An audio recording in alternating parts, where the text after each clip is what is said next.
المتقين والصلاة والسلام على سيدنا محمد أشرف المرسلين وعلى آله وأصحابه وأزواجه وأهل بيته أجمعين أما بعد. அன்புக்குரிய சகோதரர்களே, அல்லாஹ்வின் நல்லடியார்களே, ஞான வழி தோழர்களே, இன்று ஈதுல் அல்ஹா ஹஜ்ஜு பெருநாள் நிகழ்ச்சியில் நாம் இங்கு கலந்து கொண்டிருக்கின்றோம். ஒரு வருடத்தில் 2 ஈதுகள், 2 பெருநாட்கள் வருகின்றன. ஒன்று ஈதுல் ஃபித்ர், நோன்பு பெருநாளைக்கு ஈதுல் ஃபித்ர், ஃபித்ரா பெருநாள் என்று சொல்வார்கள். ஹஜ்ஜு பெருநாளைக்கு இஸ்லாம் ஈதுல் அல்ஹா என்று பெயர் சொல்கிறது. இந்த பெயர் மாத்திரமே நமக்கு தருகின்ற தத்துவத்தை நாம் சரியாக புரிந்து கொண்டால் நாம் யார், நமக்கு எது சொந்தமாக இருக்கிறது, நாம் எப்படி உலகத்திலே வாழ வேண்டும் என்ற விவரங்கள் தெரிய வரும். ஈதுல் அல்ஹா, நீங்கள் அரபு மொழி தெரியாதவர்களாக இருந்தால் அல்ஹா என்ற சொல்லுக்குரிய அர்த்தமும் உங்களுக்கு புரியாது. இஸ்லாம் ஆத்மீகத்தை அடிப்படையாக வைத்து இந்த பெருநாளுக்கு ஈதுல் அல்ஹா என்று பெயரிட்டிருக்கிறது. அல்ஹா என்ற சொல்லும் உல்ஹியா என்ற சொல்லும் தவ்ஹியா என்ற சொல்லும் வஹா என்ற ஒரு சொல்லில் இருந்துதான் பிறந்து வந்திருக்கின்றன. வஹா யுலஹி தவ்ஹியத்தன் என்ற சொல்லடியில் அல்ஹா உல்ஹியா என்ற சொற்கள் பிறந்திருக்கின்றன. வஹா என்றால் அறுத்தான் என்பது அர்த்தம். வஹா அறுத்தான் என்பது அர்த்தம். இந்த பெருநாளைக்கு அறுக்கும் பெருநாள், யௌமுத் தவ்ஹியா. இன்னும் ஒரு பெயரை இஸ்லாம் கொடுக்கிறது, யௌமுன் நஹர். குர்ஆனிலே அல்லாஹ் சுப்ஹானஹு வ தஆலா இன்றைய பெருநாளைக்கு யௌமுன் நஹர், அறுக்கும் பெருநாள் என்று பெயர் வைத்திருக்கிறான். இந்த பெருநாள் இஸ்லாமிய வரலாற்றில் மிக முக்கியமான ஒரு வரலாற்றை உள்ளடக்கியதாக இருக்கிறது. உங்களுக்கு தெரியும், ஒவ்வொரு வருஷமும் இந்த வரலாறு சொல்லப்படுகிறது. விவரமாக சொல்ல தேவையில்லை, சுருக்கமாக நான் சுட்டி காட்டுகிறேன். இதிலிருந்துதான் அறுக்கும் பெருநாள் உல்ஹியா அல்ஹா என்பது வந்திருக்கிறது. ஒரு நாள் இப்ராஹிம் அலைஹிஸ்ஸலாத்து வஸ்ஸலாம், நபி இப்ராஹிம் அலைஹிஸ்ஸலாத்து வஸ்ஸலாம் அவர்கள் துல் ஹஜ் மாதம், அதாவது இந்த மாதம் 8ஆம் நாள் இரவு ஒரு கனவு காண்கிறார்கள். அந்த கனவில் தங்களின் மகன் இஸ்மாயில் அலைஹிஸ்ஸலாத்து வஸ்ஸலாம் அவர்களை மினா, மக்காவில் உள்ள மினா என்ற இடத்திற்கு அழைத்து சென்று அங்கே அவர்களை அறுத்து குர்பான் கொடுப்பதற்கு ஒரு கனவு காண்கிறார்கள். துல் ஹஜ் மாதம் 8ஆம் நாள் இரவு. காலையில் எழுந்து அந்த கனவை பற்றி யோசித்துக் கொண்டே இருக்கின்றார்கள். மகனை அறுத்து பலியிடுமாறு, மகனை உல்ஹியா கொடுக்குமாறு, அல்லாஹ்வுடைய பாதையிலே தத்தம் செய்யுமாறு நான் ஒரு கனவு கண்டேனே, இந்த கனவு உண்மைதானா? இது ஷைத்தானுடைய கனவா அல்லது ரஹ்மானுடைய கனவா? அல்லாஹு தஆலா பிள்ளையை அறுத்து பலியிடச் சொல்வானா என்ற கேள்விகளெல்லாம் இப்ராஹிம் அலைஹிஸ்ஸலாத்து வஸ்ஸலாம் அவர்களுடைய உள்ளத்தில் 8ஆம் நாள் காலையிலேயே தோன்ற ஆரம்பித்து விட்டன. காலையில் இருந்து மாலை வரை யோசித்துக் கொண்டே இருக்கிறார்கள். இப்ராஹிம் அலைஹிஸ்ஸலாத்து வஸ்ஸலாம் கடும் தாகமாக இருக்கிறது. என்ன தாகம்? தண்ணீர் தாகம் அல்ல. இந்த கனவின் சரியான அர்த்தம் என்ன, இந்த கனவினுடைய தாற்பயம் என்ன என்பதை கண்டறியும் தாகம் அவர்களுக்கு 8ஆம் நாள் காலையிலிருந்து மாலை வரை இருந்து வந்தது. இதனால் தான் இஸ்லாம் துல் ஹஜ் மாதத்தின் 8ஆம் நாளுக்கு யௌமு தர்வியா என்று பெயர் வைத்திருக்கிறது. தர்வியா என்றால் என்ன? தாகித்த நாள். இப்ராஹிம் அலைஹிஸ்ஸலாத்து வஸ்ஸலாம் அன்றிரவு கண்ட கனவு ரஹ்மானுடைய கனவா ஷைத்தானுடைய கனவா என்பதை கண்டறியும் தாகத்தில் இருந்தார்களே, அதனால் 8ஆம் நாளுக்கு யௌமு தர்வியா தாகமுடைய நாள் என்று பெயர் வந்தது. 9ஆம் இரவு அவர்கள் படுத்து உறங்குகிறார்கள். இப்ராஹிம் அலைஹிஸ்ஸலாத்து வஸ்ஸலாம் அதே கனவை காண்கிறார்கள். 8ஆம் நாள் இரவு கண்ட அதே கனவை 9ஆம் நாள் இரவு காண்கிறார்கள். தன்னுடைய மகனை அறுத்து பலியிட கனவு காண்கிறார்கள். 9ஆம் நாள் காலையில் முதல் நாளில் சிந்தித்தது போல் சிந்திக்கத் தொடங்குகிறார்கள். இது ஷைத்தானுடைய கனவா அல்லது ரஹ்மானுடைய கனவா என்று சிந்தித்து அசர் நேரத்திலே ஒரு முடிவெடுத்து விட்டார்கள். இது ரஹ்மானுடைய கனவுதான் என்று முடிவெடுத்து விட்டார்கள். இது துல் ஹஜ் 9ஆம் நாள். 9ஆம் நாளுக்கு இஸ்லாம் என்ன பெயர் சொல்கிறது? யௌமு அரஃபா, அரஃபாவுடைய நாள் என்று துல் ஹஜ் மாதம் 9ஆம் நாளுக்கு இஸ்லாம் பெயர் சொல்கிறது. ஏன் அந்த பெயரை சொல்கிறது? அரஃபா, அறிந்த நாள். அரஃபா என்றால் அறிதல் என்ற அர்த்தம் உள்ளது. அறிந்த நாள். எதை அறிந்தார்கள்? 8ஆம் இரவு ஒரு கனவு கண்டு அது ஷைத்தானுடைய கனவா ரஹ்மானுடைய கனவா என்று தாகம் கொண்டார்களே, அந்த கனவின் சரியான தாற்பயத்தை யதார்த்தத்தை 9ஆம் நாள் அவர்கள் அறிந்து கொண்டதினால் அந்த நாளுக்கு யௌமு அரஃபா, அறிந்த நாள் என்று இஸ்லாம் பெயரிட்டிருக்கிறது. முடிவெடுத்து விட்டார்கள், இது ரஹ்மானுடைய கனவுதான், கனவில் சொல்லப்பட்டவாறு நாம் செயல்பட வேண்டும் என்று முடிவெடுத்து 10ஆம் நாளாகிய துல் ஹஜ் மாதம் 10ஆம் நாள் பெருநாள் தினம் யௌமுன் நஹர், 10ஆம் நாள் அறுக்கும் நாள்.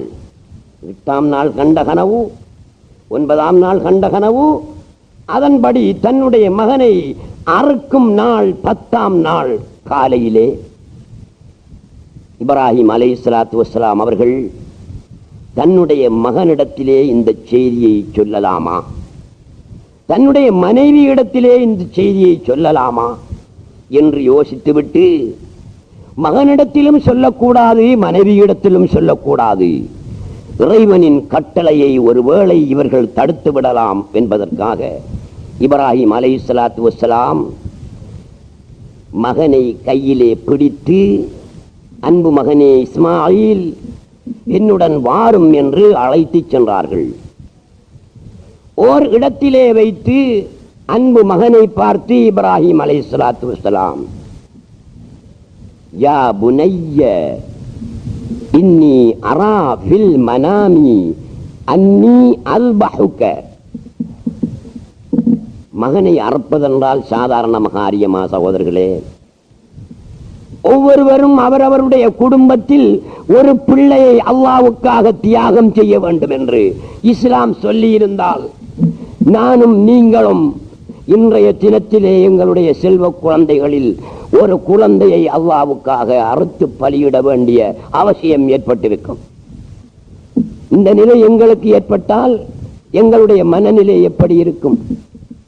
எங்களுடைய செல்வ குழந்தையை அறுத்து பலியிட முன் வருவோமா? இப்ராஹிம் அலைஹிஸ்ஸலாத்து வஸ்ஸலாம் அல்லாஹ்வுடைய கட்டளைக்கு அடிபணியும் நோக்கத்தோடு மகனை அறுத்து பலியிடுவது என்ற முடிவுக்கு வந்து அவர்களை ஓரிடத்திற்கு அழைத்து சென்று, அன்பு மகனே, எப்படி சொல்கிறார்கள்? அல்லாஹ் குர்ஆனிலே எந்த சொல்லை பாவிக்கிறான்? இப்னி என்று சொல்லவில்லை. இப்னி என்றால் என்னுடைய மகனே என்ற அர்த்தம் மட்டும்தான் வரும். யா புனைய என்றால் அன்புக்குரிய மகனே என்ற அர்த்தம் வரும். அன்புக்குரிய மகனே என்ற அர்த்தப்பட உள்ள சொல்லை பயன்படுத்தி யா புனைய, அன்புக்குரிய மகனே என்று அழைக்கிறார்கள். காரணம், இன்னும் சொற்ப நேரத்தில் அவர் அறுத்து பலியிடப்பட போகிறார். கடைசியாக வெளிப்படுத்தும் அன்பு, கடைசியாக வெளிப்படுத்தும் பாசம் இப்ராஹிம் அலைஹிஸ்ஸலாத்து வஸ்ஸலாம், யா புனைய, அன்பு மகனே, இன்னி அரா ஃபில் மனாமி அன்னி அல்பஹுக, உன்னை அறுத்து பலியிட நான் கனவொன்று கண்டேன். ஃபன்துர் மாதா தரா, உன்னுடைய அபிப்பிராயம் என்ன என்று கேட்டார்கள் தந்தை மகனிடத்திலே. மகன் என்ன சொல்வார்கள்? நமக்கு பிள்ளைகள் இருந்து அவர்களை அறுத்து பலியிடுவதற்கு நாம் ஆயத்தமாகும் நேரத்தில் அவர்களிடத்திலே கேட்டால் நமது பிள்ளைகள் என்ன சொல்வார்கள்? இஸ்மாயில் அலைஹிஸ்ஸலாத்து வஸ்ஸலாம் என்ன சொன்னார்கள்? அவர்கள் சொன்ன பதிலை நமது பிள்ளைகள் சொல்வார்களா? நாம் சொல்வோமா? சிந்தனை பண்ணி பாருங்கள்.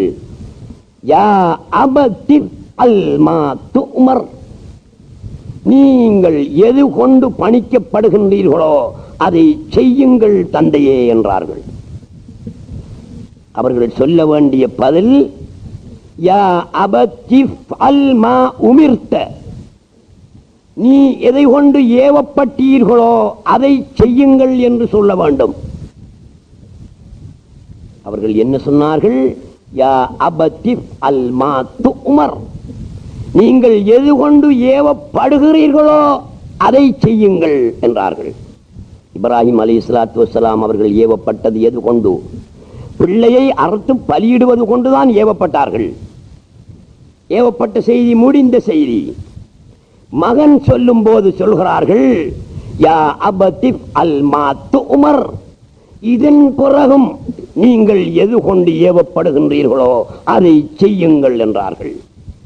என்னை அறுத்து பலியிடுவது மட்டுமல்ல, இதற்கு பிறகு என்னுடைய விஷயத்தில் உங்களுடைய ரப்பு எதையெல்லாம் சொல்கிறானோ அதையெல்லாம் செய்யுங்கள் என்ற கருத்துப்பட இஸ்மாயில் அலைஹிஸ்ஸலாத்து வஸ்ஸலாம் அவர்கள் எதிர்கால சொல்லை பாவித்து பயன்படுத்தி சொன்னார்கள். யா அபதி அல் மா துமர். இந்த வார்த்தை இஸ்மாயில் நபியுடைய மகனுடைய வாயிலிருந்து வந்ததை கேட்ட தந்தையின் கண்களிலிருந்து நீர் வடிய ஆரம்பித்தது. யா அபதி அல் மா துமர் சதஜிதுனி இன்ஷா அல்லாஹு மினஸ் ஸாபிரீன்.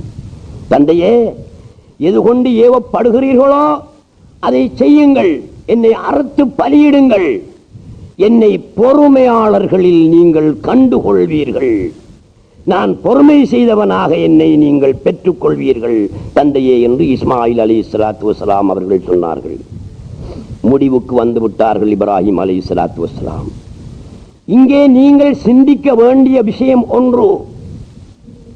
இப்ராஹிம் அலைஹிஸ்ஸலாத்து வஸ்ஸலாம் அவர்கள்தான் ஏவப்பட்டார்கள். மகனிடத்திலே அபிப்பிராயம் கேட்கின்றார்கள். ஃபன்துர் மாதா தரா, உன்னுடைய அபிப்பிராயம் என்ன மகனே என்று கேட்டார்கள். மகன் என்னை அறுக்காதீர்கள் என்று அபிப்பிராயம் சொல்லி இருந்தால் இப்ராஹிம் அலைஹிஸ்ஸலாத்து வஸ்ஸலாம் அறுக்காமல் விட்டிருப்பார்களா? இல்லை. இவர்கள் எப்படி அபிப்பிராயம் சொன்னாலும் இப்ராஹிம் அலைஹிஸ்ஸலாத்து வஸ்ஸலாம் அறுத்துத்தான் இருப்பார்கள். அப்படியானால் ஏன் அபிப்பிராயம் கேட்டார்கள்? சோதனை மேல் சோதனை, சோதனையில் சோதனை. இப்ராஹிம் அலைஹிஸ்ஸலாத்து வஸ்ஸலாம் அவர்களுக்கு இது ஒரு சோதனை, அதற்குள் ஒரு சோதனை. என்ன சோதனை? இப்ராஹிம் அலைஹிஸ்ஸலாத்து வஸ்ஸலாம் மகனை சோதிக்கிறார்கள். அல்லாஹ் சுப்ஹானஹு வ தஆலா இப்ராஹிம் அலைஹிஸ்ஸலாத்து வஸ்ஸலாம் அவர்களை சோதிக்கிறான். என்ன மகன் சொல்வார்? அறுக்க வேண்டாம் என்று பதில் சொல்லுவாரா? அறுத்து பலியிடுங்கள் என்று அல்லாவின் கட்டளையை பெரிதாக மதித்து பதில் சொல்வாரா என்று தந்தை மகனை சோதிக்கின்ற கட்டம். மாதா தரா, உன்னுடைய அபிப்பிராயம் என்ன? இதனால் தான் அபிப்பிராயம் கேட்டார்களே தவிர, மகன் முடியாது பலியிட வேண்டாம் என்று சொல்லி இருந்தால், அபிப்பிராயம் தெரிவித்திருந்தால் இப்ராஹிம் அலைஹிஸ்ஸலாத்து வஸ்ஸலாம் விட்டிருப்பார்கள் என்பது கருத்தல்ல. சோதனை மேல் சோதனை. ஃபலம்மா அஸ்லமா, இரண்டு பேரும் ஒரு இடத்திலே இருந்து முடிவுக்கு வந்து விட்டார்கள். தந்தை அறுக்கும் முடிவுக்கும் மகன் அறுக்கப்படும் முடிவுக்கும் வந்து விட்டார்கள். ஃபலம்மா அஸ்லமா, முடிவுக்கு வந்த பொழுது எங்கே அறுக்கப் போகின்றார்கள்? இன்று மக்காவிலே மினா என்ற இடத்தில் ஹாஜிகள் எல்லாம் குர்பான் கொடுக்கின்றார்களே, அதே இடத்திற்குத்தான் தன்னுடைய மகனை அழைத்துச் செல்கின்றார்கள் இப்ராஹிம் அலைஹிஸ்ஸலாத்து வஸ்ஸலாம் அவர்கள்.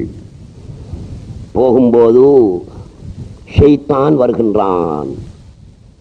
இப்ராஹிமே, நீ மகனை எங்கே அழைத்துச் செல்கிறாய்? நான் இறைவனின் கட்டளையை நிறைவேற்றுவதற்காக, அறுத்து பலியிடுவதற்காக இவரை அழைத்துச் செல்கிறேன். செய்யாதே இப்ராஹிம். ஒருவன் தன்னுடைய மகனை அறுத்து பலியிடுவானா? அது ஒரு உயிர் அல்லவா? அன்புக்குரிய மகன் அல்லவா? பாசத்துக்குரிய மகன் அல்லவா? இது என்ன வேலை செய்ய போகிறாய் என்று ஷைத்தான் இப்ராஹிம் அலைஹிஸ்ஸலாத்து வஸ்ஸலாம் அவர்கள் போகும் வழியிலே குறுக்கிட்டு நின்று தடுத்தான். இப்ராஹிம் அலைஹிஸ்ஸலாத்து வஸ்ஸலாம் அவர்களுக்கு ஆத்திரம் வந்தது. குனிந்து கல்லை எடுத்து அவனுக்கு எறிந்தார்கள். நீ ஷைத்தான், போ, இறைவனுடைய கட்டளையை நிறைவேற்றுவதற்காக நான் செல்கிறேன், என்னை தடுக்காதே, எனக்கு குறுக்கிட்டு எனக்கு தங்கடம் செய்யாதே என்று சொல்லி கல்லால் அடித்துவிட்டு ஒரு சில அடிகள் போனார்கள். மீண்டும் அதே ஷைத்தான் குறுக்கிட்டு, இப்ராஹிமே செய்யாதே, மகனை அறுத்து பலியிடாதே என்று தடுத்தான். அந்த இடத்திலும் இப்ராஹிம் அலைஹிஸ்ஸலாத்து வஸ்ஸலாம் குனிந்து கல்லை எடுத்து அவனுக்கு அடித்து துரத்தினார்கள். இன்னும் சற்று நடந்து செல்கிறார்கள். மூன்றாம் முறையும் அதே ஷைத்தான் வந்து அதே கருத்தை சொல்லுகிறான். மூன்றாவது தடவையிலும் இப்ராஹிம் அலைஹிஸ்ஸலாத்து வஸ்ஸலாம் குனிந்து கல்லை எடுத்து அவனுக்கு எறிந்து விரட்டியே விட்டார்கள். இப்ராஹிம் அலைஹிஸ்ஸலாத்து வஸ்ஸலாம் எந்த இடத்தில் ஷைத்தானுக்கு கல்லால் அடித்து விரட்டினார்களோ அதே இடத்தில் தான் இன்று மக்காவிலே மினாவிலே 3 கற்கள் நட்டப்பட்டிருக்கின்றன. அந்த கற்களுக்கு ஹாஜிகள் கல்லாலே எறிகிறார்கள். எதை நினைவுபடுத்தி? இப்ராஹிம் அலைஹிஸ்ஸலாத்து வஸ்ஸலாம் ஒரு செய்த வேலையை நீங்களும் செய்ய வேண்டும். அவர்கள் ஷைத்தானுக்கு கல்லால் அடித்து விரட்டினார்களே, அதே விதமாக உங்களில் இருக்கின்ற ஷைத்தானுக்கும் நீங்கள் கல்லடித்து விரட்ட வேண்டும் என்று இஸ்லாம் சட்டத்தை வகுத்து, ஹஜ்ஜிகளுக்கு செல்லக்கூடியவர்கள் அதே இடத்திலே இருந்து அந்த ஷைத்தான் 3 இடங்களிலும் குறுக்கிட்ட அந்த ஷைத்தானுக்கு கல்லடித்து விரட்டுகிறார்கள். இது யார் செய்த வேலை? இப்ராஹிம் அலைஹிஸ்ஸலாத்து வஸ்ஸலாம் அவர்கள் இறைவனுடைய கட்டளையை நிறைவேற்ற வேண்டாம் என்று தடுக்க வந்த ஷைத்தானை விரட்டி கல்லடித்த வேலை. அதை இன்று செய்கிறார்கள். அதன் பிறகு மினாவை நோக்கி, அறுக்கும் இடத்தை நோக்கி அழைத்துச் செல்கிறார்கள் இப்ராஹிம் அலைஹிஸ்ஸலாத்து வஸ்ஸலாம். வலம்மா அஸ்லமா வதல்லஹு லில்ஜபீன். அறுப்பதென்றால் வளர்த்தித்தானே அறுக்க வேண்டும், நிப்பாட்டி அறுக்க முடியாது, வளர்த்தாட்டித்தான் அறுக்க வேண்டும். அன்பு மகனை இப்ராஹிம் அலைஹிஸ்ஸலாத்து வஸ்ஸலாம் அங்கிருந்த ஒரு கல்லின் மீது வளர்த்தாட்டுகிறார்கள். வளர்த்தாட்டும் போது இப்ராஹிம் அலைஹிஸ்ஸலாத்து வஸ்ஸலாம் அவர்களின் அருள் முகத்தை பார்த்து அன்பு மகன் சொல்கிறார்கள், தந்தையே, என்னுடைய காலையும் கட்டுங்கள், என்னுடைய கையையும் கட்டுங்கள், உங்களுடைய கண்ணையும் கட்டிக்கொள்ளுங்கள். ஏன்? நீங்கள் தந்தை, அன்போடும் பாசத்தோடும் என்னை பெற்று வளர்த்த நீங்கள் கண்ணை திறந்து கொண்டு என்னை அறுக்கும் போது, அறுக்க முனையும் போது உங்களுடைய உள்ளத்திலே இரக்கம் ஏற்பட்டு நீங்கள் அறுக்காமல் விட்டால் நீங்கள் இறைவனுக்கு மாறு செய்தவராக ஆகிவிடுவீர்கள். ஆகையினால் உங்களுடைய கண்ணை கட்டிக்கொண்டு என்னை அறுங்கள். நான் அறுக்கப்படும் நேரத்தில் ஏற்படும் வேதனையால் ஒரு வேளை எழுந்து ஓடிவிட கூடுமே, அது இறைவனுக்கு மாறு செய்ததாக ஆகுமே. ஆகையினால் என்னுடைய கையையும் காலையும் கட்டுங்கள் என்று சொன்னார்கள். எந்த அளவுக்கு இஸ்மாயில் அலைஹிஸ்ஸலாத்து வஸ்ஸலாம் இறைவனுடைய கட்டளைக்கு அடிபணிகிறார்கள் என்பதை இது நமக்கு எடுத்து காட்டுகிறது. அதே விதமாக இப்ராஹிம் அலைஹிஸ்ஸலாத்து வஸ்ஸலாம் கட்டினார்கள், தங்களுடைய கண்ணையும் கட்டினார்கள். பிறகு சொன்னார்கள், இஸ்மாயில் அலைஹிஸ்ஸலாத்து வஸ்ஸலாம், தந்தையே, கையையும் காலையும் கட்டச் சொன்னவன் நான் தான், அவிழ்த்து விடுங்கள்.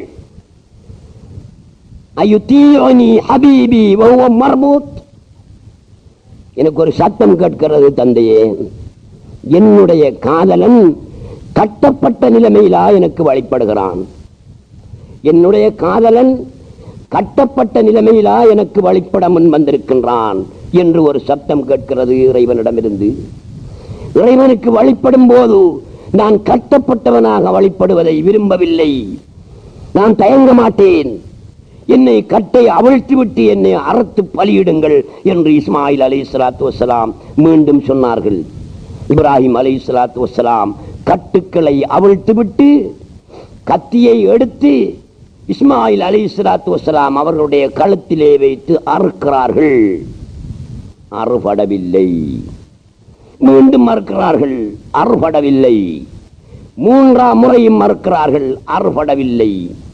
ஆத்திரம் வந்தது. கத்தியை எடுத்து பக்கத்தில் இருந்த கல்லிலே அடிக்கிறார்கள் இப்ராஹிம் அலைஹிஸ்ஸலாத்து வஸ்ஸலாம். கல்லு இரண்டாக பிளந்தது. தக்தஉல் ஹஜர வலா தக்தஉல் ஹல்க். கல்லை பிளக்கிறாய், கத்தியே, நீ கல்லை பிளக்கிறாய், இந்த இஸ்மாயிலுடைய கழுத்தை அறுக்காமல் இருக்கிறாயே என்று ஆத்திரப்பட்டு சொன்னார்கள் இப்ராஹிம் அலைஹிஸ்ஸலாத்து வஸ்ஸலாம். அந்த நேரத்தில் வானவர் ஜிப்ரீல் அலைஹிஸ்ஸலாத்து வஸ்ஸலாம் அவர்கள் ஒரு ஆட்டை கொண்டு வந்து இப்ராஹிம் அலைஹிஸ்ஸலாத்து வஸ்ஸலாம் அவர்களுக்கு முன்னாலே வைத்துக் கொண்டு அந்த ஆட்டினுடைய கொம்பை பிடித்துக் கொண்டு அல்லாஹு அக்பர், அல்லாஹு அக்பர், அல்லாஹு அக்பர் என்ற இந்த தக்பீரை சொல்லி ஒப்படைக்கிறார்கள். இஸ்மாயில் அலைஹிஸ்ஸலாத்து வஸ்ஸலாம் பாதுகாக்கப்படுகிறார்கள். இப்ராஹிம் அலைஹிஸ்ஸலாத்து வஸ்ஸலாம் இஸ்மாயிலுக்கு பதிலாக அந்த ஆட்டை அறுத்து அந்த இடத்திலே உலுஹியா கொடுக்கிறார்கள். அன்புள்ள சகோதரர்களே, இது நடைபெற்ற ஒரு வரலாறு. அல் குர்ஆன் எங்களுக்கு சொல்லி தந்து கொண்டிருக்கின்றது. இதனால் தான் அறுக்கும் பெருநாள். இப்ராஹிம் அலைஹிஸ்ஸலாத்து வஸ்ஸலாம் இஸ்மாயிலை அறுப்பதற்கு முனைந்து அல்லாஹ்வின் அருளால் பாதுகாக்கப்பட்டு ஆடொன்று அறுத்து பலியிடப்பட்ட பெருநாள். உண்மையில் இஸ்மாயில் அலைஹிஸ்ஸலாத்து வஸ்ஸலாமை இப்ராஹிம் அலைஹிஸ்ஸலாத்து வஸ்ஸலாம் அறுத்திருந்தார்களே, ஆனால் கியாமம் முடியும் வரையும் ஒவ்வொரு முஸ்லிமும் அவனுக்கு பிறக்கக்கூடிய ஒரு ஆண் குழந்தையை ஹஜ் பெருநாள் தினத்திலே அறுத்து பலியிட வேண்டும் என்று இஸ்லாத்திலே கட்டாய சட்டம் ஒன்று வந்திருக்கும். அல்லாஹ் சுப்ஹானஹு வ தஆலா அருளாளன், அவன் ரஹ்மான், அவன் ரஹீம், அன்புடையவன், அருள் மிக்கவன். இப்படி ஒரு நிலை, ஒரு கஷ்டம் மக்களுக்கு வரக்கூடாது என்பதற்காகத்தான் வானவர் ஜிப்ரீல் அலைஹிஸ்ஸலாத்து வஸ்ஸலாம் அவர்களை அழைத்து என்னுடைய ஹபீப் இப்ராஹிமும் என்னுடைய ஹபீப் இஸ்மாயிலும் என்னுடைய கட்டளைக்கு கட்டுப்பட்டு விட்டார்கள், இஸ்மாயிலை காப்பாற்ற வேண்டும், நீங்கள் ஆட்டை கொடுங்கள் என்று ஆடு கொடுக்கப்பட்டு ஆடு அறுக்கப்பட்டது. இந்த வரலாறிலே நாங்கள் புரிந்து கொள்ளக்கூடிய சில தத்துவங்களை நாங்கள் சிந்தனை பண்ணி பார்க்க வேண்டும் சகோதரர்களே. அல்லாஹ் சுப்ஹானஹு வ தஆலா இஸ்மாயில் அலைஹிஸ்ஸலாத்து வஸ்ஸலாம் அவர்களை அறுக்குமாறு இப்ராஹிமை ஏன் சொன்னான், ஏன் பணித்தான்? ஒரு பிள்ளையை அறுக்க சொல்லலாமா? அதாவது உங்களுக்கு எது மிக விருப்பமான சொத்தாக இருக்கிறதோ அதை அல்லாஹ்வுடைய பாதையிலே கொடுங்கள். யாராவது கொடுப்பதற்கு முன் வருகிறானா? இப்ராஹிம் முன் வருகிறாரா என்று இப்ராஹிம் அலைஹிஸ்ஸலாத்து வஸ்ஸலாம் அவர்களை சோதிப்பதற்காகத்தான் அல்லாஹ் சுப்ஹானஹு வ தஆலா அறுக்கும்படி சொன்னான். ஒருவனுக்கு இருக்கின்ற சொத்துக்களில் எது அவனுக்கு அன்புக்குரிய சொத்தாக, மிக பாசத்துக்குரிய சொத்தாக இருக்கிறதோ அந்த சொத்தை அவன் அல்லாஹ்வுடைய பாதையிலே செலவிட வேண்டும் என்ற ஒரு உண்மையை எங்களுக்கு இந்த வரலாறு எடுத்து காட்டுகிறது. அது மட்டுமல்ல, குர்பான் கொடுக்கிறோம், உலகியா கொடுக்கிறோம். பண வசதி உள்ளவர்கள் ஒட்டகத்தை, மாட்டை, ஆட்டை வாங்கி குர்பான் கொடுக்கிறார்கள். அவர்கள் அப்படி குர்பான் கொடுத்தாலும் பண வசதி இல்லாத ஏழைகள் இந்த யௌமுன் நஹரிலே, இந்த தியாக திருநாளிலே அவர்கள் எப்படி உலகியா கொடுக்க வேண்டும்? செல்வந்தனும் கொடுக்கலாம், ஏழையும் கொடுக்கலாம். மாட்டை அறுத்து, ஆட்டை அறுத்து, ஒட்டகத்தை அறுத்து குர்பான் கொடுப்பது மட்டும்தான் உலகியா என்பது கருத்தல்ல. அது வெளிப்படையான உலகியா, அது வெளிப்படையான குர்பான். வசதி இல்லாதவர்கள் அந்த பாக்கியத்தை பெறுவதில்லையா? பெறலாம். நீங்கள் உங்களுடைய நபுசி என்ற ஒட்டகத்தை அருங்கள், நீங்கள் உங்களுடைய நபுசி என்ற மாட்டை அருங்கள், நீங்கள் உங்களுடைய நபுசி என்ற ஆட்டை அருங்கள். இது செல்வந்தனாலும் செய்ய முடியும், ஏழையாலும் செய்ய முடியும். ஒவ்வொருவரிடத்திலும் நப்சு உண்டு, ஒவ்வொருவரிடத்திலும் ஆத்மா உண்டு, அம்மாரா உண்டு, லவ்வாமா உண்டு, முல்ஹிமா உண்டு. ஏழையிடத்திலும் உண்டு, பணக்காரனத்திலும் உண்டு. ஏழைகள் மாடு, ஆடு, ஒட்டகம் வாங்கி உலகியா கொடுப்பதற்கு வசதியற்ற ஏழைகள் இன்று உலகியா கொடுக்கலாம், இன்றும் கொடுக்கலாம். இதை அடுத்து வரக்கூடிய 3 நாட்களும் கொடுக்கலாம். என்ன கொடுக்க வேண்டும்? அவர்கள் நபுசி என்ற ஒட்டகத்தை அறுக்க வேண்டும், நபுசி என்ற மாட்டை அறுக்க வேண்டும், நபுசி என்ற ஆட்டை அறுக்க வேண்டும். உண்மையிலேயே ஷரியாத்தில் சொல்லப்பட்ட உலகியா கொடுப்பவர்கள் கூட மாட்டை அறுக்கும் போதும், ஆட்டை அறுக்கும் போதும், ஒட்டகத்தை அறுக்கும் போதும் என்னுடைய நபுசை அறுக்கிறேன், அம்மாராவை கழட்டுகிறேன், அம்மாராவை கொல்லுகிறேன் என்று அவன் அறுக்க வேண்டும். அது மட்டுமல்ல, நபுசை அறுப்பது மட்டும் உலகியா அல்ல. உங்களில் ஒவ்வொரு வருடத்திலும் கைரியத் என்ற ஒரு உணர்வு இருக்கிறது. நல்லாக சிந்தனை பண்ணி பாருங்கள். அல்லாஹு தஆலா எங்கோ இருக்கிறான், அவன் வேறு, நாங்கள் வேறு, எங்களுக்கும் அவனுக்கும் இடையிலே எந்த தொடர்பும் இல்லை என்று கைரியத் என்ற வேற்றுமை என்ற உணர்விலே வாழக்கூடியவர்கள் அத்தனை பேரும் அந்த வேற்றுமை என்ற மாட்டை, வேற்றுமை என்ற ஒட்டகத்தை, வேற்றுமை என்ற ஆட்டை, அல்லாஹ் வேறு, சிருஷ்டி வேறு என்ற அந்த உணர்வை, அந்த மிருகத்தை இன்றைய தினத்திலே அத்தனை பேரும் மறுத்து பலியிட வேண்டும். அதனால் அத்தனை பேரும் உலகியா கொடுத்தவர்களாக ஆகலாம். இந்த பெருநாள் பிரதானமாக உணர்த்தக்கூடிய உண்மையான தத்துவம் என்னவென்றால், நீ உன்னை அழித்து விடு. ஒட்டகத்தை அறுப்பது, மாட்டை அறுப்பது, ஆட்டை அறுப்பது சின்ன வேலை, அது பெரிய வேலை அல்ல. 1000 ரூபாய் பணம் இருந்தால் ஆட்டை அறுத்து விடலாம். 4000 ரூபாய் 3000 ரூபாய் பணம் இருந்தால் ஒரு மாட்டை அறுத்து விடலாம். ஒரு 10,000 ரூபாய் பணம் இருந்தால் ஒட்டகத்தை அறுத்து விடலாம். இது சின்ன வேலை. உங்களை நீங்கள் அருங்கள், அது பெரிய வேலை. அதுவிக்க நப்சு கல்லத்தி பைன ஜம்பை. நபியுல்லாஹி ஸல்லல்லாஹு அலைஹி வஸல்லம் அவர்கள் சஹாபாக்களுடன் சேர்ந்து ஒரு யுத்தத்தில் கலந்து எத்தனையோ காவிர்களை எல்லாம் வெட்டி வீழ்த்தி விட்டு வீட்டுக்கு திரும்பி வந்த நேரத்தில் சஹாபாக்கள் மத்தியிலே சொன்னார்கள், ரஜானா மினல் ஜிஹாதில் அஸ்கரி இலல் ஜிஹாதில் அக்பர். சிறிய யுத்தத்தில் இருந்து பெரிய யுத்தத்திற்கு வந்திருக்கிறோம் என்றார்கள். சஹாபாக்கள் வியந்தார்கள், ஆச்சரியப்பட்டார்கள். இப்போது செய்துவிட்டு வந்த யுத்தம் தானே பெரிய யுத்தம், அதை சிறிய யுத்தம் என்று ரசூலுல்லாஹி ஸல்லல்லாஹு அலைஹி வஸல்லம் சொல்கிறார்கள். பெரிய யுத்தத்திற்கு வந்திருப்பதாக சொல்கிறார்கள். அந்த பெரிய யுத்தம் எது? உமல் ஜிஹாதுல் அக்பரு யா ரசூலல்லாஹ், அல்லாஹ்வுடைய ரசூலே பெரிய யுத்தம் எது என்று கேட்டார்கள். கால அல் ஜிஹாது மஅன் நஃப்ஸ். ஒருவன் நஃப்ஸுடன் போராடி தன்னை அழித்து தான் இல்லை என்ற உணர்வுக்கு வருதல், அதுதான் சரியான உலகியா. நீங்களும் இல்லை, எங்களுக்கென்று ஒன்றுமில்லை என்ற ஒரு முடிவுக்கு வருகிறீர்களே, அதுதான் சரியான உலகியா. நீங்கள் ஒட்டகத்தை அறுக்க தேவையில்லை, மாட்டை அறுக்க தேவையில்லை, ஆட்டை அறுக்க தேவையில்லை. உங்களிடத்திலே நான் ஒருவன் இருக்கிறேன் என்ற உணர்வு இருக்கிறே, அது பெரிய எரும மாடு. அது உங்களை குத்தி கொன்றுவிடும். அந்த மாட்டை நீங்கள் அருங்கள், உங்களிடத்திலே இருக்கின்ற உணர்வை அருங்கள், உங்களை ஃபனாவாக்குங்கள், உங்களை அழித்து விடுங்கள். அது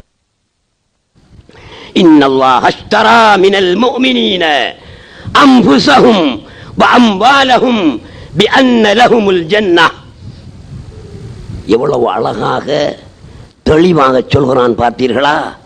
நீங்களும் இல்லை, உங்களுக்கென்று ஒன்றுமே இல்லை.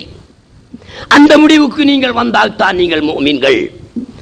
பேரளவில் தொப்பியை போட்டு தாடி வைத்து ஜுப்பா போட்டு கொண்டு தெரிவதனால் நீங்கள் முஃமின்களாக முடியாது. நீங்களும் இல்லை, உங்களுக்கென்று ஒன்றும் இல்லை என்ற முடிவுக்கு எப்போது வருகிறீர்களோ அப்போதுதான் நீங்கள் முஃமின்கள். உண்மையில் நீங்களும் இல்லை, உங்களுக்கென்று ஒன்றும் இல்லை. அல்லாஹ் குர்ஆனிலே சொல்கிறான், இன்னல்லாஹ் அஷ்தரா, அல்லாஹ் தஆலா வாங்கிக் கொண்டான். இஷ்தரா என்று சொன்னால் வாங்கிக் கொண்டான். மினல் முஃமினீன, முஃமின்களிடமிருந்து அல்லாஹ் தஆலா வாங்கிக் கொண்டான். அன்ஃபுஸஹும், அவர்களையும், வ அம்வாலஹும், அவர்களுடைய சொத்து சுதந்திரங்கள் அத்தனையையும் வாங்கிக் கொண்டான். பிஅன்ன லஹுமுல் ஜன்னah, நான் சுவர்க்கத்தை உங்களுக்கு தருகிறேன், நான் ஜன்னத்தை உங்களுக்கு தருகிறேன், உங்களையும் உங்களுடைய சொத்து சுதந்திரங்களையும் எனக்கு தந்து விடுங்கள், எனக்கு விற்று விடுங்கள் என்று அவன் வாங்கிக் கொண்டான். வாங்கிட்டான். நாளைக்கு வாங்க போறல்ல, நாளை அன்னைக்கு அல்லாஹ் தஆலா வாங்க போறல்ல, வாங்கிக் கொண்டான். இஷ்தரா, சென்ற கால வினை சொல்லில் அல்லாஹ் சுப்ஹானஹு வ தஆலா சொல்லுகிறான், வாங்கிக் கொண்டான். ஆரிடத்திலிருந்து? காவிரீன்களிடத்திலே இருந்து வாங்கவில்லை. அப்படி ஒரு வியாபார ஒப்பந்தம் செய்வதற்கு காவிர் பொருத்தமற்றவன். முனாஃபிக்கிடத்திலே இருந்து அல்லாஹ் தஆலா வாங்கவில்லை. முனாஃபிக்கோடு அப்படி ஒரு ஒப்பந்தம் செய்வதற்கு அவன் பொருத்தமில்லை. இப்படியான ஒரு ஒப்பந்தம் செய்வதற்கு யார் பொருத்தமானவன் தெரியுமா? முஃமின் தான் பொருத்தமானவன். அதனால் தான் முஃமினிடத்திலே இருந்து வாங்கிக் கொண்டான். வாங்கினவன் யார்? அல்லாஹ். விற்றவன் யார்? முஃமின். விற்கப்பட்ட பொருள் என்ன? முஃமின்களும் அவர்களுடைய சொத்துக்களும். அதற்கு கிடைத்த பணம் என்ன? சொர்க்கம். 4 விஷயங்களை நீங்கள் கவனிக்க வேண்டும். அல்லாஹ் தஆலா வாங்கினவன், இந்த முஃமின் விற்றவன். விற்கப்பட்ட பொருள் என்ன? அந்த முஃமின்களும் அவர்களுடைய சொத்துக்களும் விற்கப்பட்ட பொருள். ஒரு பொருளை விற்றால் எங்களுக்கு பணம் கிடைக்கும் அல்லவா? வாங்கிய அல்லாஹ் தஆலா எங்களுக்கு பணமாக, நாங்க விற்ற இந்த பொருளுக்கு பதிலாக, விலையாக அவன் தருகின்ற வஸ்து என்ன? அல் ஜன்னா, சுவர்க்கத்தை தருகின்றான். யாருக்கு சுவர்க்கத்தை கொடுக்கிறான்? தங்களையும் தங்களுடைய சொத்து மத்துக்களையும் அல்லாஹ்வுக்கு விற்றவர்கள். நாம் விற்று விட்டோமா? அல்லது நாங்கள் இருப்பதாகவும் எங்களுக்கு சொத்து மத்துக்கள் இருப்பதாகவும் நாங்கள் நினைத்துக் கொண்டிருக்கிறோமா? நாங்கள் எப்படி நினைத்துக் கொண்டிருக்கிறோம்? நாங்கள் இருப்பதாக நினைக்கிறோம். எங்களை நாங்கள் விற்கவில்லை. எங்களுக்கு சொத்து சுதந்திரம், காணி பூமி, கடை, பணம், காசு இருப்பதாக நாங்கள் நினைக்கிறோம். அதை விற்று விட்டோமா? விற்கவில்லை. இந்த உணர்வில் நாங்கள் இருந்தோமானால் நாங்கள் விற்கவே இல்லை. ஆனால் அல்லாஹ் சுப்ஹானஹு வ தஆலா என்ன சொல்கிறான்? மூமின்களிடமிருந்து அவர்களையும் அவர்களுடைய சொத்து மத்துக்களையும் அல்லாஹ் சுப்ஹானஹு வ தஆலா வாங்கி கொண்டான். நாங்க விற்ற பிறகு ஒரு சாமான வித்துட்டோம். கடையில் ஒரு முதலாளி ஒரு சாமான வித்து விட்டார். வாங்கினவன் காசை தந்தான், லாட்சில் போட்டுட்டோம். இப்ப எங்களுக்கு எது சொந்தம்? காசு தான் எங்களுக்கு சொந்தம். நாங்கள் விற்ற பொருள் எங்களுக்கு சொந்தமா? சொந்தமில்லை. யாரும் அதில் உரிமை கொண்டாட முடியாது. ஆகவே நாங்கள் எங்களையும் எங்களுடைய சொத்தையும் அல்லாஹ்வுக்கு விற்றுவிட்டோம். அவனிடத்திலிருந்து சொர்க்கத்தை வாங்கி லாட்சிலே பூட்டி விட்டோம் என்றால் எங்களிலே எங்களுக்கு என்ன உரிமை இருக்கிறது? எங்களுடைய சொத்துக்களில் என்ன உரிமை இருக்கிறது? அவனுக்கே சொந்தம். விற்ற பிறகு வாங்கினவனுக்குத்தான் பொருள் சொந்தம். எங்களுக்கு எந்த வகையிலும் சொந்தமில்லை.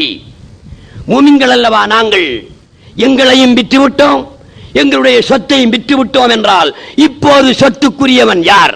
அல்லாஹ் சுப்ஹானஹு வ தஆலா தான் சொத்துக்குரியவன். அவனுக்குத்தான் சொந்தம். எங்களுக்கு எந்த சொந்தமும் இல்லை.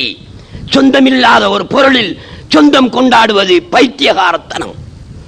கடையில் ஒரு பொருளை விற்றுவிட்டு அவனிடத்திலே பணத்தை வாங்கி லாட்சியிலே பூட்டிவிட்டு அந்த பொருள் எனக்குரியது என்று ஒருவன் சொல்வானே, ஆனால் அவன் பைத்தியக்காரனா இல்லையா?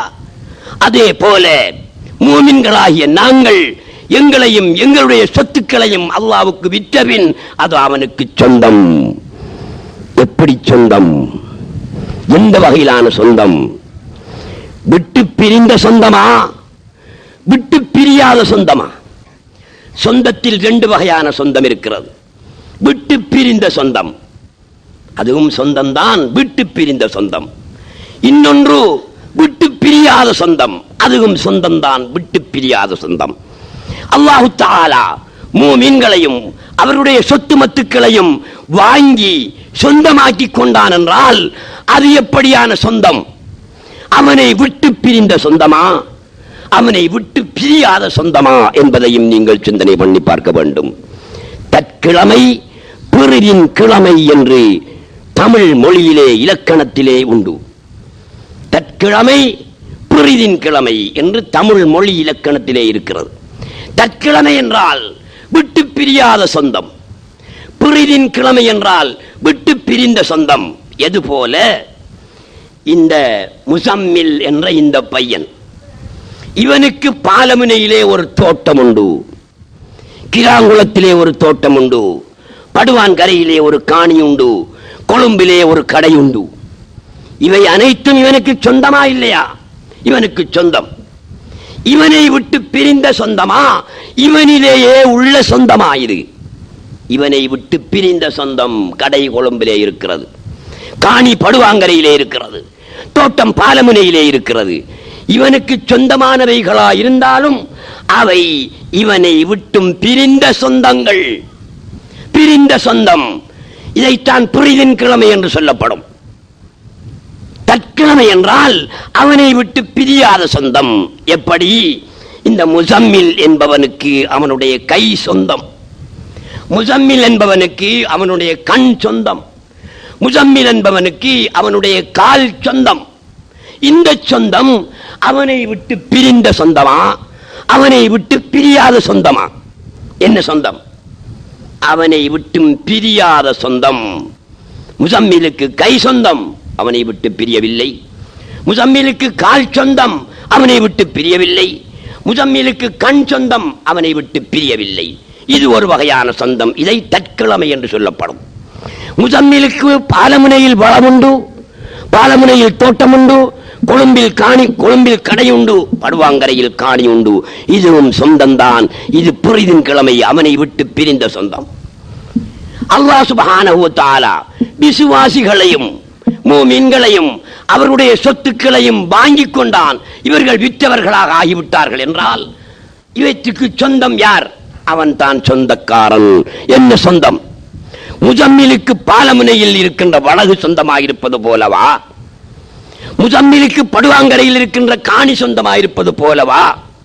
அல்லது முசம்மிலுடைய கை முசம்மிலுக்கு சொந்தமாக, அவனுடைய கால் அவனுக்கு சொந்தமாக, அவனுடைய தலை அவனுக்கு சொந்தமாக இருப்பது போன்ற சொந்தமா? நாங்களும் எங்களுடைய சொத்துக்களும் அல்லாஹ்வுக்கு சொந்தமானவை என்றால் எந்த வகையிலான சொந்தம்? விட்டு பிரியாத சொந்தம். என்றால் கருத்தென்ன? அவனேதான் நாங்களாகவும் எங்களுடைய சொத்துக்களாகவும் இருக்கிறான். முசம்மில் என்பவனுடைய கை அவனை விட்டு பிரியவில்லை. கையும் அவன் தான், அவனும் அவன் தான். அவன் வேறு, கை வேறு அல்ல. கண்ணும் முசம்மில் தான், அவனும் முசம்மில் தான், அவனை விட்டு பிரிந்ததல்ல. இதே போன்று அல்லாஹ் சுப்ஹானஹு வ தஆலாவை விட்டு முஃமின்கள் பிரிந்தவர்களும் அல்ல, அவருடைய சொத்து மத்துக்கள் பிரிந்தவையும் அல்ல. ஆகையினால் முஃமின்களுக்கு சொந்தமானவனும் அவருடைய சொத்துக்கு சொந்தமானவனும் அல்லாஹ் தான். ஒரு பணக்காரனிடத்துல உங்களுக்கு எத்தனை கடை இருக்குன்னு கேட்டா இத்தனை கடை என்பான், எத்தனை தோட்டம் என்றால் இத்தனை தோட்டம் என்பான், இத்தனை காணிகள் என்று சொல்வான், எனக்கு இது சொந்தம் அது சொந்தம் என்று எத்தனையோ வஸ்துக்களை அவன் சுட்டி காட்டுவான். தன்னையும் ஒருவர் இருப்பதாக அவன் சொல்லுவான். குர்ஆன் என்ன சொல்லுகிறது? இல்லை, அது அறியாமை. நீங்கள் யாரும் இல்லை, உங்களுக்கென்று ஒன்றுமே கிடையாது, எல்லாம் என்னுடையது. என்னுடைய சொத்துக்களை வைத்துக் கொண்டு என்னுடையது என்னுடையது என்று நீங்கள் சொன்னால் அல்லாஹ் சுப்ஹானஹு வ தஆலாவுக்கு எப்படி இருக்கும்? எங்கட சொந்த காணி, காசு கொடுத்து வாங்கி உறுதி எழுதிய காணி, 10 லட்சம் ரூபாய் பெறுமதியான காணி வைத்துக் கொண்டிருக்கிறோம். திடீரென்று யாரோ ஒருவன் போய் அந்த காணிக்குள் நுழைந்து வீடு கட்டுகிறான். என்னப்பா என்னுடைய காணியிலே நீ செய்கிறாய் என்று கேட்டால், இது என்னுடைய காணி என்று சொன்னானே. ஆனால் நீங்கள் அவனை என்ன செய்வீர்கள்? போலீசிலே கொடுத்து அவனுக்குரிய தண்டனையை வழங்குவீர்கள். எனக்கு சொந்தமான காணியில் உனக்கு என்ன உரிமை இருக்கிறது? நீ எப்படி உரிமை பேச முடியும் என்று அவனை நாங்கள் போலீசிலே கொடுத்த நடவடிக்கை எடுப்போம். அல்லாஹ் சுப்ஹானஹு வ தஆலாவுடைய அவனுக்கு சொந்தமான வஸ்துக்களில் இது எனக்கு சொந்தம் எனக்கு சொந்தம் என்று நாங்கள் சொந்தம் பேசினால் அவனுடைய கோபத்திற்காக வேண்டிய நிலைமை ஏற்படும். ஆகையினால் அன்புள்ள சகோதரர்களே, மூமின்களாகிய நாங்கள் எங்களையும் எங்களுடைய சொத்தையும் எப்பவோ விட்டு விட்டோம். அல்லாஹ் வாங்கி கொண்டான். அவன் எங்களுக்கு தருகின்ற விலை என்ன தெரியுமா? இதுக்கு பிஅன்ன லஹுமுல் ஜன்னா, அவர்களுக்கு சுவர்க்கம் உண்டு என்று சொல்கிறான். என்ன சுவர்க்கம்? பெரிய மாட மாளிகைகள், கோட கோபுரங்கள், அழகிய ஹூர்லின் பெண்கள், நாவுக்கு இனிமையான சாப்பாடுகள், இவையா சுவர்க்கம்? இல்லை, அல்லாஹ் என்ற சுவர்க்கத்தை அவன் தருகிறான். இவை அல்ல, இவையெல்லாம் எங்களுக்கு தேவையும் இல்லை. மூமினுக்கு இவையெல்லாம் தேவையில்லை. அல்லாஹ் சுப்ஹானஹு வ தஆலா சொர்க்கத்தை கொடுக்கிறான் என்றால் தன்னை கொடுக்கிறான், அதுதான் அர்த்தம். ஆகையினால் இப்படியான ஈதுல் அல்ஹா அறுக்கும் பெருநாளில் வருடத்துக்கு ஒரு முறைதான் இந்த பெருநாள் வருகிறது, அறுக்கும் பெருநாள். இந்த பெருநாளில் வசதியுள்ளவர்கள் ஒட்டகம், மாடு, ஆட்டை வாங்கி அறுத்து தியாகம் செய்யுங்கள், இரத்தத்தை ஓட்டுங்கள், உலகியா கொடுங்கள். நீங்கள் அப்படி கொடுக்கும் போதும் உங்களை அறுப்பதாக நினைத்துக் கொள்ளுங்கள், உங்களுடைய நவுசை அறுப்பதாக நினைத்துக் கொள்ளுங்கள். உங்களிலே இருக்கின்ற வேற்றுமை என்ற கைரியத் என்ற உணர்வை அறுப்பதாக நினைத்துக் கொள்ளுங்கள். வெறும் மாட்டை மட்டும் அறுப்பதில் பிரயோஜனம் இல்லை, வெறும் மாட்டை மட்டும் அறுப்பதில் பிரயோஜனம் இல்லை. பண வசதி இல்லாதவர்களா? ஆடு மாடு ஒட்டகம் வாங்க வசதி இல்லையா? உங்களிடத்திலே நபசி இருக்கிறதா இல்லையா? இருக்கிறது. ஆகவே மாடி இருப்பதாக நினைத்துக் கொள்ளுங்கள். உங்களிடத்திலே கைரியத் என்ற அல்லாஹ் வேறு, சிருஷ்டி வேறு என்ற உணர்வு இருக்கிறதா? உங்களிடத்திலே ஆடு இருக்கிறது, ஒட்டகம் இருக்கிறது. நீங்கள் அதை அறுத்து பலியிட்டு இன்றைய திருநாளிலே நானும் இல்லை, எனக்கென்று ஒன்றுமே இல்லை, எல்லாமாகவும் அவனேதான் இருக்கிறான் என்ற முடிவுக்கு வருவதுதான் சரியான உலகியாவாகும்.